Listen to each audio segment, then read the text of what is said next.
Let me give you 3 steps to start life change that can change your life, your personality, your lifestyle, everything can change. Here's the steps. Number 1, find out how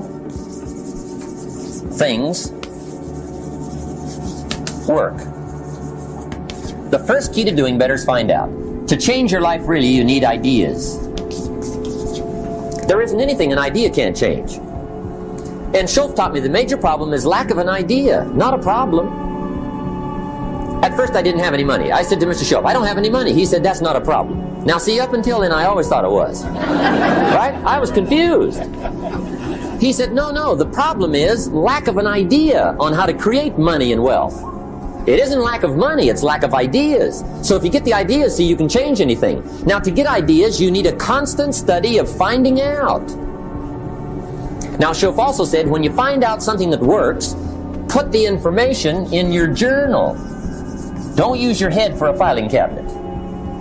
Put it in your journal so that you can do the next best thing. Repetition, repetition, repetition. Go over it.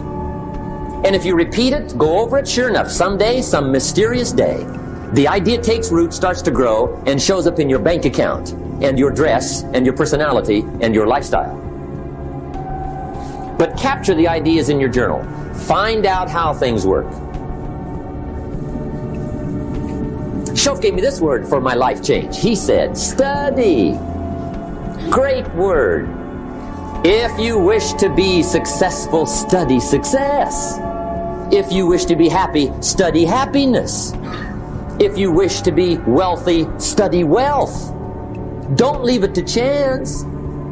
Make it a study.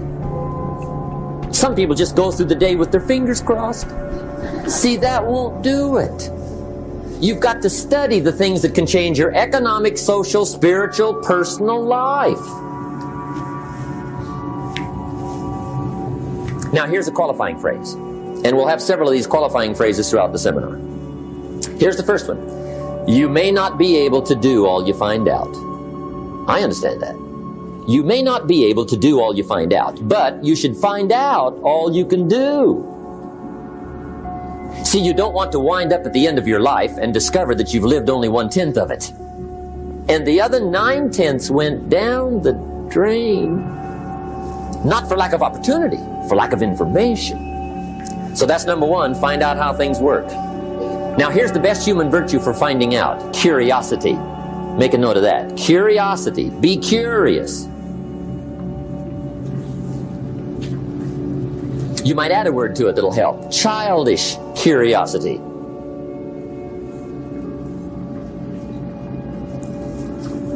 What will kids do if they want to know something bad enough? Bug you, that's the phrase. They can ask 1,000 questions. You think they're through? They got another 1,000. They'll drive you to the brink. It's a virtue. When you gotta know, be like a child. In fact, Jesus, the master teacher, said, unless you can become like little children, you might as well forget it. You don't have a prayer. Excellent advice. You gotta be like children. 4 ways, in my opinion, to be like a child. Number 1 is curiosity. Number 2 is excitement. Get excited like a child over your ability to make yourself do anything for change. 3rd is faith.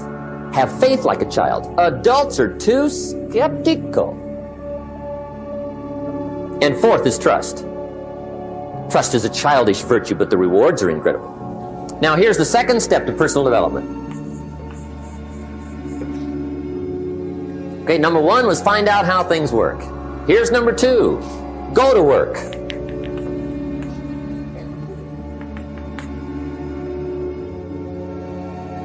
You must now take action on what you found out. In doing business around the world, we call it game plan. Put together your game plan. One of the major things we teach on the weekend seminars, game plans. How to game plan your office. If you're in sales, you need a game plan. Kids need a game plan. You need a home game plan, social game plan, a business game plan. Everybody needs game plans. Financial independence, game plan. Your investment, game plan. Don't think in your head. Put it on paper. Don't operate out of your mind. Operate from paper. I often ask somebody, what are you going to do the next 6 months? and somebody starts to tell me, I say, no, don't tell me, show me. Show me your game plan for the next 6 months. Then I can look at things and maybe I can help. But you got to operate from paper. Put it on a game plan, take action on what you found out. Now here's the best word I know of to go with action. Massive. See, that'll change everything. Massive action is called the cure-all. If you're going to make calls, make a few thousand. If you're going to make contacts, make a few thousand. If you're going to knock on doors, knock on a few thousand. See, that'll change everything. Here's the language of the poor. I'll try it a time or two and see what happens. It's the way poor people talk. The guy says, well, I'll give it 30 days. 30 days. You could guess his bank balance. You've got to have a better game plan. So here's one of the major things to do starting tomorrow. Take a look at your game plan. If it isn't loaded with massive action, change it tomorrow.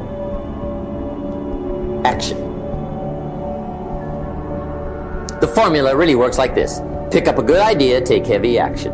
Pick up a couple of good ideas, take heavy action. That's the formula for success. Heavy action.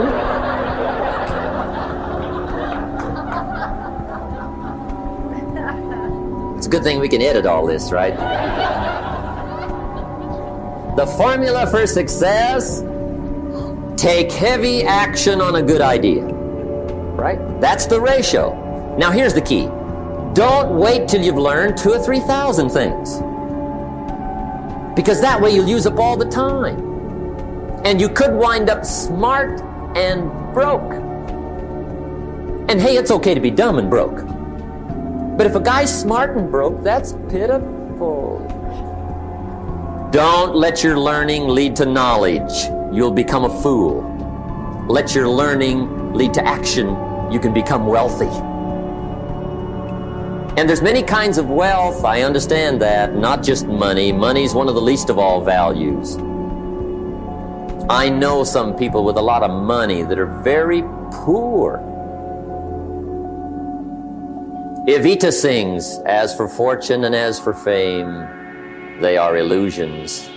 They're not the solutions they promise to be. So there's all kinds of wealth, but to get a big share coming your way, you've got to have a heavy action game plan. Now here's the third step to personal development, and we'll wrap up personal development. Step number 3, it's just a little caution, and all through life we need little cautions. This one simply says, don't try to beat the system. Find out how it works, work it, but don't try to beat it. Some people learn just enough to start slicing it, shading it, thinning it, cutting corners, and looking for cheap answers. See, don't fall for that. You'll wind up with a cheap life. Find out how it works best and do it that way. Even though it seems to take a little longer, do it right. Don't compromise with right. Now, under this step, here's another key. Be a quick learner. Don't let it take long to teach you. Learn quicker. One guy said he broke his nose 7 times in the same place. Somebody says, looks like you'd stay out of that place. Learn quicker. Now the third point here is don't be stubborn. See, some people won't change even when a better way comes. They say, well, I've been doing it this way 30 years. Hey, be ready for change. If it's a better way, go for it. But don't try to beat it. Or you'll be like the guy that went to Las Vegas. He didn't have much money, so he didn't want to risk his money gambling. But he gets to Las Vegas and the jackpot bells are ringing, the money's flowing, the lights are flashing, and he can't help himself. He's got to gamble. But instead of gambling with his cash, he decides to play the mental gambling game. And the brilliant scheme he worked out goes like this. He'd pick a number like number 3. Mentally, he would bet a certain amount of money on the number. And whether it won or lost, he would jot down that amount in his little pad. I would have won $5 if I'd have made that bet. Just keep track of it, win or lose. That way, come midnight, he can calculate how he's doing, win or loser, how much, only not his money. Keep his money, Just play this mental gambling game. So here he is around the gambling table, everybody else shelling out their hard-earned cash. He's got this brilliant scheme. Instead of betting with his money, he's betting with his mind, and he lost his mind.